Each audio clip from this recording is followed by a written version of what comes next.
Good afternoon, everyone. We are going to record this week's Zera Shimshon class because, as we know, this Thursday night is Chanukah, the second night of Chanukah, and we want to make sure that everyone is enjoying the time with their family and friends, and we don't want to take away from that special opportunity. That doesn't mean we're going to stop learning, and you shouldn't stop learning at home. In fact, perhaps even teaching over a special Torah has an extra ma'alah, extra level, and extra importance and significance during the time of Chanukah.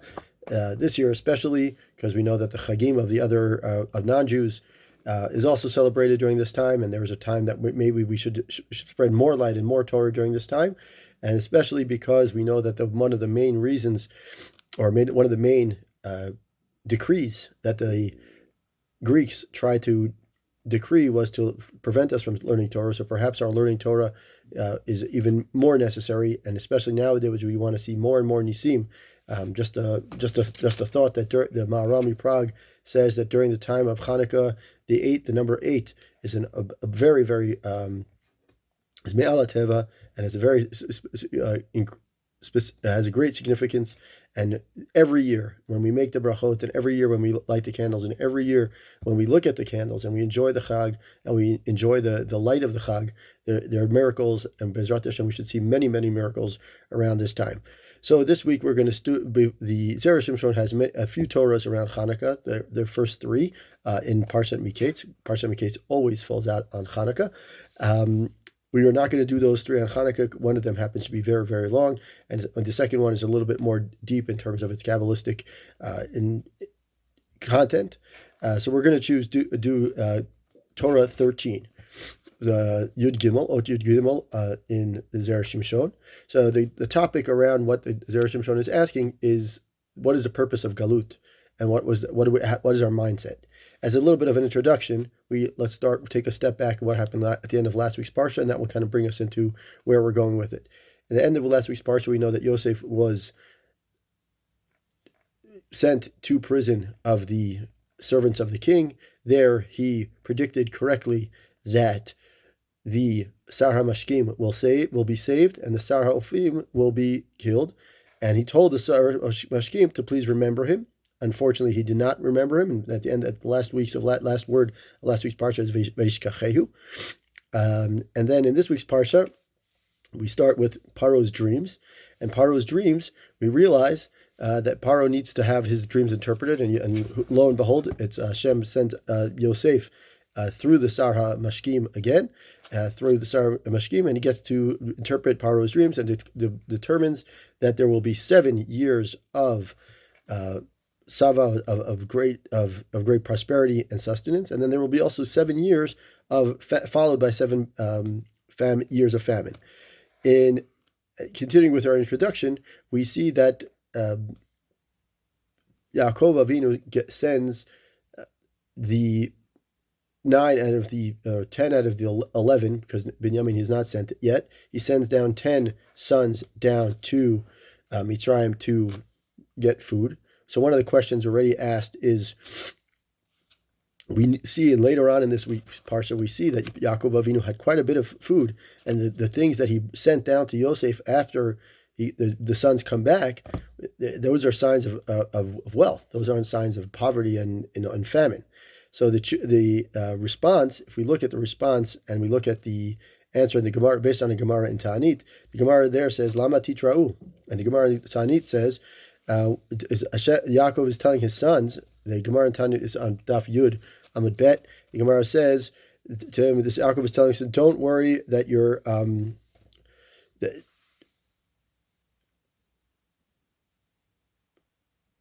don't show, or Yaakov is saying to them, don't show that the word Lama Titra'u is in Bereshit Perek Mem Bet in the 42nd chapter, and it says there, based on that, the Gemara in Tanit says Yaakov is telling the sons, don't show that you are full or that you are you have food, not in front of Esav and not in front of Ishmael, so that way they're not jealous of you.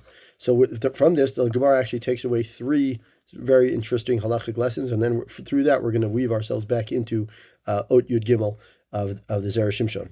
this is a matter of introduction, and it actually has a lot of importance as we get closer into the Zera Shimshon itself. So it says that the Gemara learns 4 important things. So it's also as we learn that what the Gemara learns 4 things. One is that when you go to one place that they don't fast to a place that you do fast, obviously we should fast with them. That's the Gemara there. And then the other one is that a place that we go for, if someone is going from a place that they do fast to a place that they don't fast, right? You should fast and also be mashlim, meaning you should complete it, meaning you shouldn't stop fasting. So it means you shouldn't change your minhag for one place or another, right? Let's say you forgot for some reason. The third halacha is that if let's say you forgot and you ate, right? Don't worry about it. You shouldn't show your signs of being that you fasted or that you broke your fast in front of the tzibur. And the other one is that you lo al yanhig idonim be'atzmo, meaning you shouldn't be doing extra things for yourself. Meaning, don't make yourself super proud of yourself. Don't make yourself super out there. Don't put yourself out there. So after the Gemara, after that little bit of introduction, we now know that what happens in the Gemara, in the storyline of this week's parsha, is that Yosef realizes that he sees his brothers and he identifies them, and he says to them that they are spies. He claims that they are spies, and he puts them on, and basically they have to prove him wrong. And how's he going to prove them wrong? He's going to he asks that all of them go back excuse me, and go back, and they have to bring back Binyamin. And why did they choose that this specifically way? Why this specific way to why do they choose this way, that this is going to be like the whole plot, specifically around them being spies? He could have chosen a different way if choosing anything at all. So the Baal Turim on Perek Mem Bet says that Yosef was telling them that they are going to later on, this is an interesting Baal Turim, and says to them that you are later on going to be machshil, you're going to fall in the sin of Chetam Raglim, and therefore since Yehoshua is a tzadzeif, meaning he's from the descendants of Binyamin, so he says that he has to, so he was not going to be the one to fail. But Yehuda says to him, "Is lo yu'avadech raglim," right? Why Yehuda is the one who says that? No, we're not. We look in Perek Mem Bet, we see that Yehuda says we're not. We are not servants. And in fact, if we look, Kalev ben Yehuda also is not a servant. Anyway, so we see that lo hayu, according to the continuation with the Baal Turim, the continuation is that the Kalev ben Yehuda, lo hayu, is the same gematria as Kalev. Anyway, so we go back to. Now this is where we start getting into the Zera Shimshon, and you say here that when the Shvatim go to Yaakov and they explain to him everything that happened and the request of Yosef, or what they're calling the Shalit, right, the ruler, right, it says Yaakov says to them, Lama hareotem li, right? Yaakov says to them is, why did you tell us? Why did you tell Yaakov's claim, or his anger is expressed in the fact that he says, why do you start talking to them about the younger brother who's at home, right? Now, of course, if you open your mouth and you tell someone that you have a younger brother, what do you think the ruler is going to do? The only thing he's going to do, he can do, is exactly that. Is going to say, well, you didn't bring everyone, and therefore I want to see him too, right? And the Midrash, and this is where we're going to get into the Zera Shimshon. The Midrash says that the Hakadosh Baruch Hu was at a hakpeda, had a little bit of a taina against a little bit of a claim against Yaakov, because he basically said is called ra'ah, right? Lama hareotem li, the ra'ah, right? And he said right now this whole thing should have been viewed as, in Yaakov's eyes, as something good, right? And the Kadosh Baruch Hu says in continuation with the Midrash, it says, Ani osek lamlich et beno b'Mitzrayim, b'hu omer lama hareotim li. That's a famous midrash. It's as if to say that Kadosh Baruch Hu is saying is, I'm responsible and I'm dealing with these bigger items, which is to put Yosef in charge, so that way I can prepare the Am Yisrael for Galut and prepare this whole line of things down the way. And you, Yaakov Avinu, are saying Lama hareotim, you made it bad. What kind of chutzpah is that? And that is the question. With that, we're going to start the question of the Zera Shimshon. Again, we're in Zera Shimshon 13.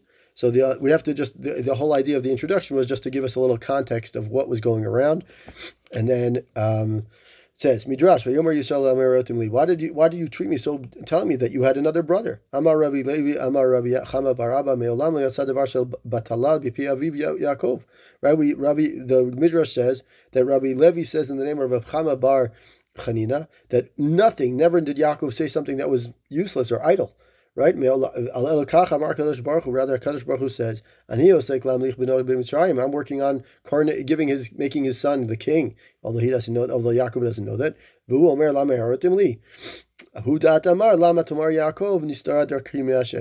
This is why the pasuk later on says in Yeshayahu, it says that in response to Yaakov, why do you say, Yaakov, my way is hidden from Hashem and my cause was passed by God? Meaning, saying is the whole idea here is that I don't understand what's going on, right? So the Midrash is asking a good question, and it seems to say that the Zera Shimshon points out a very good question, and the Gemara he points out, he says, Kavanat Midrash Azal Yichor Nisteret. Sha'im Balomar Sha'af Pam Azot La Yatsa Devar B'Levatalo Halom Mipshatat Shadavar Niras Sheta. Right? It says here that the Midrash, the intent of the Midrash seems to be self-contradictory, meaning in itself it's contradictory. For if it is coming to say that this time Yaakov did not say anything that was idle or that was useless, right? From with the simple of his words, it seems that he didn't say anything useless. Right? He apparently just said, listen, the whole situation, and just like many of us do, is we say, oh well, this is a bad situation. Why did this happen to me? Kind of question. Rather, he didn't say it. He didn't. Rather than identifying as coming from Hashem, he just said, "This is the way things fall." Right? If we look at the words, the pure pshat, it sure means that the Midrash said nothing came. He didn't actually, and as we see, the pshat is, and the base and the Midrash doesn't necessarily. The Midrash actually seems to contradict what the pshat is. The pshat here seems to say that Yaakov didn't make a mistake. Yaakov was just saying how can you do this to me? He wasn't saying, how could Hashem do this to me? Right? That would have been a real good question, and that would have been a real chutzpah, and we could have easily said that. Then we could have said that Yaakov was making some sort of statement that was against Hashem, or that was blasphemous, if you will. But at some point, he doesn't really say that anything idle came out of anything useless or idle came out of a Yaakov's mouth. How can we say that? He wasn't saying it about Hashem. Right? Yaakov should have what should have Shanavi Mochicha Lamato Yaakov. Right? Then the pasuk that the Midrash brings, Vimno Mars Lo Ta'a Lama Navi Mochicho. Right? So if we look at the Midrash that quotes the pasuk in the Navi, and he chastises Yaakov by saying, why do you say, Yaakov, my way is hidden from Hashem? Right? But if you say that he didn't make a mistake, why would the Navi have to give him rebuke? Meaning to say is that he didn't make a mistake. Yaakov didn't say anything wrong, right? He didn't say, I don't understand Hashem's way, or why did Hashem do this bad to me, or I don't understand the ways of Hashem, right? And that the Midrash seems to imply that that there was some sort of inappropriate statement by Yaakov Avinu. But if you look at the pshat, it's not that at all. He's just saying why did you, my sons, do this, right? So the two questions that the Zera Shimshon is asking is basically there are two parts to the Midrash. One part is that the Midrash seems to imply that Yaakov never said anything that was unnecessary, right? And if we look at the words themselves, it's not so bad. He just said, "Why did you?" And he was challenging the situation, but he wasn't challenging. He blames his sons for bringing up Binyamin into the entire conversation, but he doesn't really say, why did Hashem make it bad for me? He didn't say why Hashem. And then the pasuk, which seems to contradict, why would the pasuk in Yeshayahu, it says, why would Yaakov, meaning why did Yaakov even say, in a sense of rebuke and kind of giving him a sense of like tochacha, he says to him, is why would you say such a thing? Why is my way hidden from Hashem? He's kind of saying, why is this happening? Right? So the two parts, if you say that he didn't make a mistake, then why do we need to have a tochacha at all? Right? In other words, we have to look at the question. The whole question of the Midrash seems to go. It doesn't necessarily make sense. We have to understand, why do we even consider this to be some sort of question or challenge on Yaakov Avinu? So if we look at the Zera Shimshon, and the next part of the Zera Shimshon says, "V'yesh lomar, de'ein hachinami shel yatsa davar shel batala mipiv." We have to say is, right, that there really were no words that were the idol, or not, that were not necessary from Yaakov's mouth. Right, meaning that he did not make a mistake and attribute these statements to just happenstance. Well, that would not be okay. Right, it was not saying that Binyamin had to go down to Mitzrayim only because the brothers happened to tell the shalit to take to rather, indeed, he attributed everything to a Kadosh Baruch Hu. Right? He's saying is he knew that Hashem was behind the need for Binyamin to go down to Mitzrayim, and that was what that this would lead to the actual the galut. Right? V'chavanat Yaakov hayta kach she'amru zichronam libracha pasuk ki yipol hanofel mimenu. Right? Rather, Yaakov's intention was that, as it says in the Gemara in Shabbat 32, it says that about a person who needs to build a fence around his roof, right? So it says that you should, because why? So that you wouldn't cause anyone by calling the victim a fallen one, right? By calling the Torah in Dvarim, it says that because by calling the victim a falling one, right? In truth, the victim already deserved to fall regardless, because of his sins that he committed. Right, so it says, if you look there, the whole halacha of ma'akeh is that we're trying to create a preventative measure. So the person has an obligation to create a preventative measure, a roof around a fence around the roof, right? By calling the person someone ra'ui zelipol, by saying that a person is ki yipol hanofel mimenu, means by saying ki yipol hanofel, the person is already means that he's deserved to fall, right? So regardless of, because of the sins that he committed, he deserves to fall, right? So why does a person say that? Why does the pasuk say that by not putting up a ma'akeh around the person's roof, right? He's placing blood in his own house, is when he deserves to die anyway, right? Right? Is because a harm is brought about through one who's guilty, meaning that certainly the person who falls off the roof must die because of his own sin. Still, Hashem will orchestrate his death specifically through someone else who is also guilty of sin, namely the person who fails to build a fence around his roof. We learn from this that the Gemara is if someone is party to another person's misfortune, he must also be guilty of some sin. Meaning, what are we saying here? Then, and why is this the way the Zera Shimshon is putting these pieces together? So he's saying is that the first, the Gemara is trying to tell us about a ma'akeh, about building a fence around our roof, right? So we're trying not to cause someone else to. Our job is not to allow or enable someone else to fall and get hurt or perhaps even die. And so the point is that the Gemara there says is that rather that by us, obviously we're putting a fence so that we don't want anyone to hurt but die. But why should we do that? If the person is going to fall, he's going to fall. So the point here he's saying is that rather we have to understand that the person who's chayav in the mitzvah of ma'akeh, if the person does indeed fall off his roof, so he too, the person who is building the ma'akeh, is also some way related, is someone must be guilty of some sort of sin. V'amar Yaakov, and based on this concept, Yaakov says to his son, Yadati ki b'vadai kadosh baruch hu gazar ha'azot. I know that Hashem certainly decreed that Binyamin has to go down to Mitzrayim. Omnam lefishanit galgal yedchem. However, since it brought around through your hands, tzarich lomar shegam atem chayavim, must be also you're guilty of some wrongdoing. Up until now, I guess according to the Zera Shimshon at least, it seems that Yaakov Avinu, Yaakov Avinu didn't know or wasn't aware of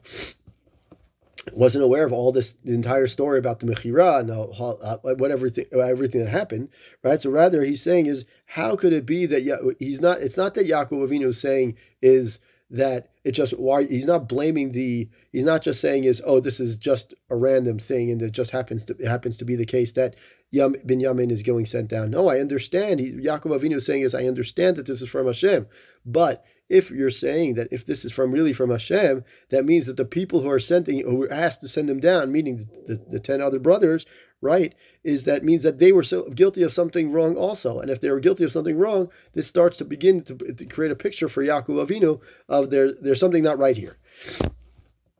So he says, it would have been affected by others, meaning he's saying is otherwise, someone else would have asked for Binyamin to come down. But because the brothers themselves are the ones who are asking to Binyamin to come down, and they're the ones who raised the idea milechatchila from the beginning to Yosef, or to the shalit, to the ruler, right? Which means that they are responsible, and they're the ones who actually are the ones. They're the ones who have to bring it out. They're the ones, because they did something wrong, they're the ones who have to bring it out. And now this is why Yaakov says, Lama ri otem li. Why did you treat me so not inappropriately? Lama gam atem chiyavtem atzmechem lamakom. Meaning, why did you make yourselves guilty to Hashem? Meaning, why did you do something wrong? Ki b'shvil zeh titgalgal yadchem hara azot. It must be because of this guilt of yours that this misfortune of mine, meaning Yaakov is saying to you, why did you cause your guilt and your misfortune and your whatever you did wrong caused the misfortune of mine was brought about through your hands, right? The Midrash is basically teaching us that Yaakov was not saying that this was some complete error and some idle talk or stam talk that Yaakov was in, rather they just randomly occurred, some random request, rather, because that would never be the case. Rather, Yaakov certainly knew that Binyamin had to go down to Mitzrayim for that ultimate galut to happen, right?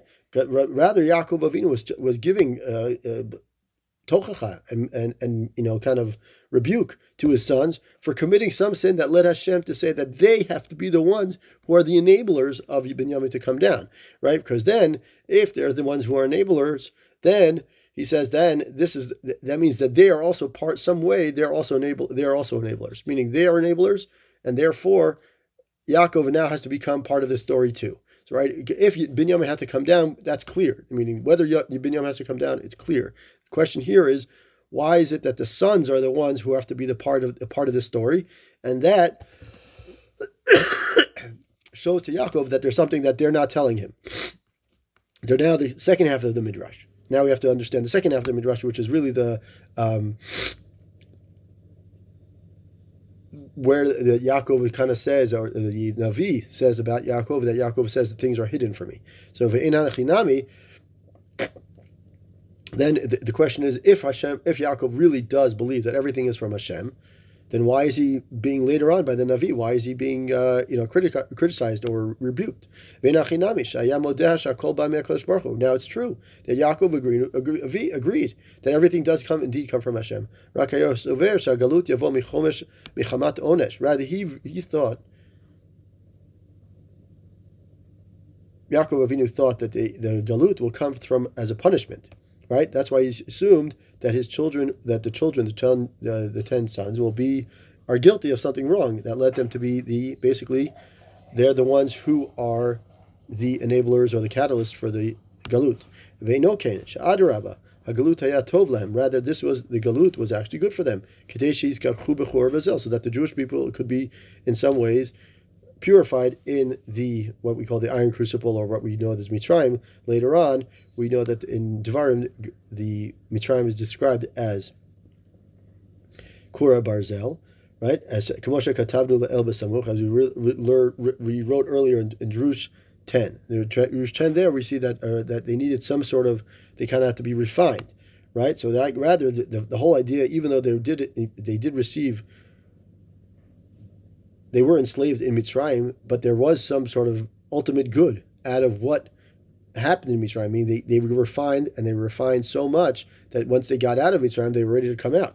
Therefore, even if the tribes indeed did bring about this galut, it's not a sign that they were guilty, like Yaakov thought, because the exile is not considered necessarily a misfortune. And this is why the Navi actually does give Yaakov tochacha, right? The Navi's tochacha was for thinking that the events were occurring through some sort of. Was not that he was thinking that. The Navi was giving Yaakov Avinu tochacha, is not that they were thinking that all these events are just happen in some sort of happenstance, or rather some sort of some just random acts. Rather, Yaakov should have considered the exile, should not have considered the galut a misfortune, right? In other words, what he should have said is leading to criticizing his children for sinning. So what the Navi is giving Tochat Yaakov Avinu is saying is Yaakov, how could you view the galut as something that is a ra'ah? How could you be the one to say that? You have to understand that even though I may not understand everything Hashem's ways, but you can't criticize your own children for that, right? Right? As we have to understand that because if we look at it from that perspective, we could say this is. We could look at it from that perspective. We could say is that everything that happens, even though we may not understand everything, we have to view it as Hashem has a bigger plan, right? And this is that even if we say, right, that even that he spoke, that if we look at now, let's look at it. We look at the fact that Yosef, right? We look at the fact that Yosef was the one who, through Yosef becomes a ruler, and then he has food, and then this whole story with the galut happens, right? But what happens in the galut? Because the galut happens in Mitzrayim, and we start, right, through the galut Mitzrayim, what do we get to do? We get to get Matan Torah, right? So HaKadosh Baruch Hu is telling you, there is a purpose, right? And not only that, we have a purpose also for what Yosef getting arising, right? There's a purpose for everything, and there's everything has a purpose. We have to look at it that way. And Yaakov Avinu kind of missed that mark. And instead of saying I don't understand everything, but there's something bigger, better, rather he's trying to attribute everything. And that's the question here remains is, right, there's still some sort of, there's an ultimate purpose and there's an ultimate reason. Even though Yaakov may not understand it, you can't say that you have to blame your kids for it. That's for sure, right? And now he's saying, now the next, we go back to, we have a question, right? Sure, that the galut was indeed had some good purpose for the Jewish people, as we know. But how should Yaakov know this, right? That's a great question, right? It's a great question. The Zera Shimshon is going to answer this question, right? How can we blame Yaakov Avinu for asking that question in the moment, in the heat of the moment? Yaakov Avinu, maybe that response was probably a good response. Shaul Damrina b'Midrash Rabbah pasuk v'Hayi Hashem Eshba. If we look at the story of Brit Ben Abitarim, it says, the Midrash says that Shimon bar Shem Abba Shem Rabbi Yochanan Amar Arba Dvarim Haralo HaKadosh Baruch Hu LaAvram Avinu B'Brita Ben Abitarim Haralo Gehenom U'Malchuyot U'Matan Torah U'Beit HaMikdash. Right? Amar Lo HaKadosh Baruch Hu LaAvram Avinu Kol Zman Shebanecha Asukim B'Shtayim Dahainu B'Torah U'Beit HaMikdash Hem Nitzolim B'Shtayim Dahainu Mishubim Malchuyot U'Gehenom Achim in Pirshu Mimshtayim, Dahanim Mifrshu Miyatorah Mibet Hamikdash, in Nidonim Mishayim Shibud Malchuyot, which is Galut and Genom. So the Hashem and the Midrash is quoted here, but I just read the Midrash there. But the Midrash is that basically Avram Avinu, in the time of Brit Ben Abitarim, Avram Avinu is told by Hashem that he can choose either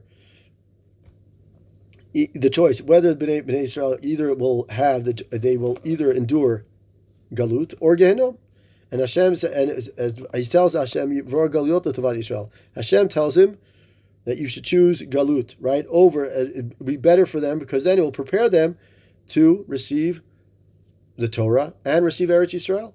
Lo hayal lachush klal shagalut yal Rakim should not have been at all concerned that the Galut would be bad for them. Amar Kadosh Baruch Hu, Ani osek lamlich b'Mitzrayim. Right, that's the Zera Shimshon says that now that Hashem says, I'm working on bringing His Son to be the King, in order to show Bnei Israel that there's always there's some sort of guiding light, even in the darkness, even in the times when it's difficult to see, right? Even when things are very dark, Hashem is working on it. There are things that are happening, even though they are beyond our view and our pale of understanding. Hashem is doing these things, and how can you do? I'm working on that, right? So that way, He's setting the way. Hashem is paving the way for Bnei Israel and for the Galut. Even when in the Galut, He wants to make it as good as possible, whatever that means, right? Even though so that way that we can understand that the Galut is He's making the path in Galut as good as possible, and that's why, right? As we explained, you're saying is I'm Hashem ways hidden, thinking that is a misfortune. What does that mean to say? He's saying is this is if we look at the Midrash, actually, the Midrash that I just brought, which is the full version of the Midrash and not just what the Zera Shimshon brings, right? The Midrash brings one answer, which is Avraham chose Malchuyot, right? Which is the Sheyavu, that will be like some sort of Bachar b'Malchuyot. Right? It's better that they have slavery here in this world, so that way that in the world to come, right? In the world to come, they will have.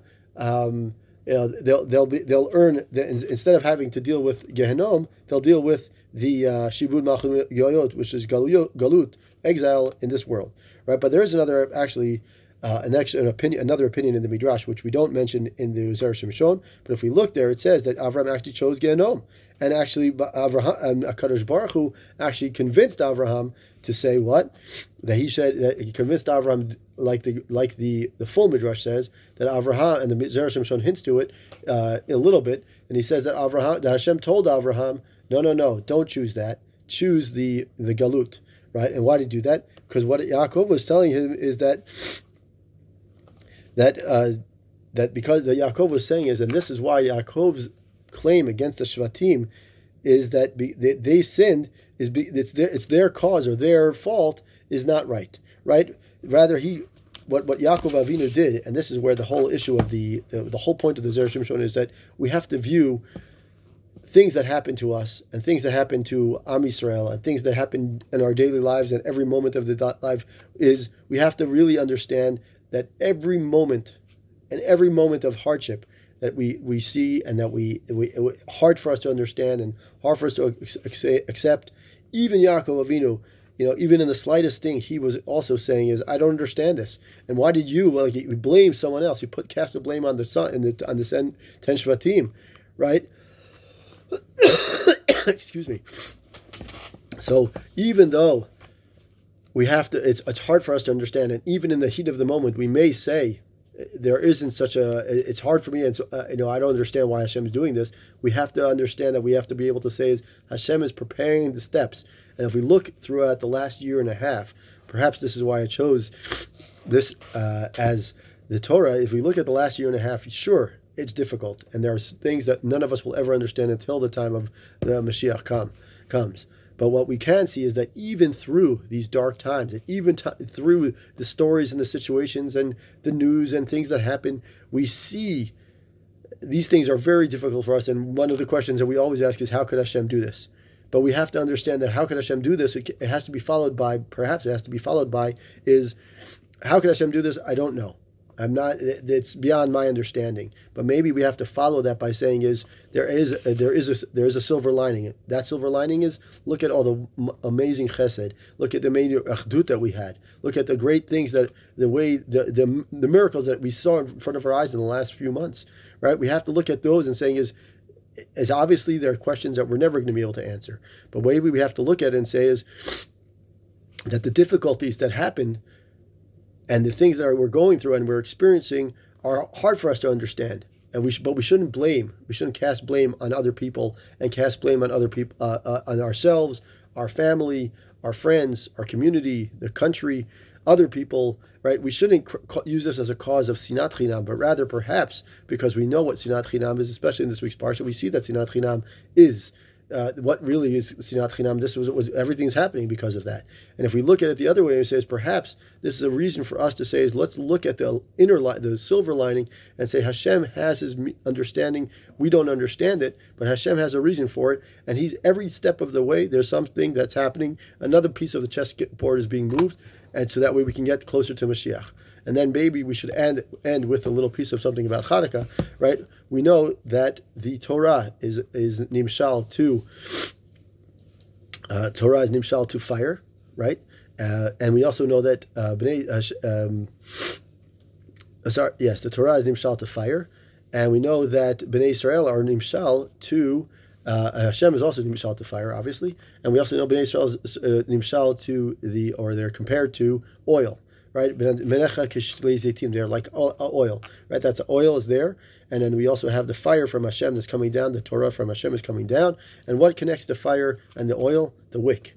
The wick is the petilah. But if we look at if we move around the words of petilah, the letters of petilah, we get tefillah. The connection between our Torah our Kadosh Baruch Hu, and Hashem, and us, Bnei Israel, is the tefillot that we have, and we should daven to continuously say that we should always look through the eyes of not understanding everything that Hashem does, but that He has an ultimate purpose, and that's why we can also look at why we say the end of we say in Shemona Esrei we say Matzmiach Keren Yeshua, right? He plants the seed. The Matzmiach from the lashon, from the language of to plant. Keren, he puts a little bit, like that little bit, the principle, right? The Keren is always the principle. He puts that little seed in. He keeps on planting the seeds, right? Just so that way the Yeshua that every time everything happens, we see is another seed in the ultimate garden, if you will, to get to Geula.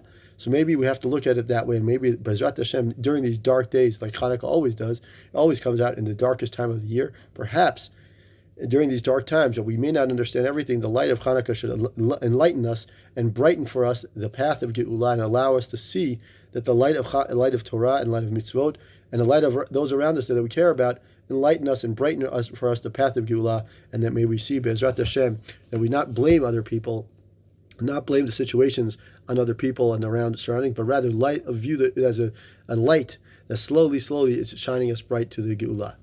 Chag Sameach.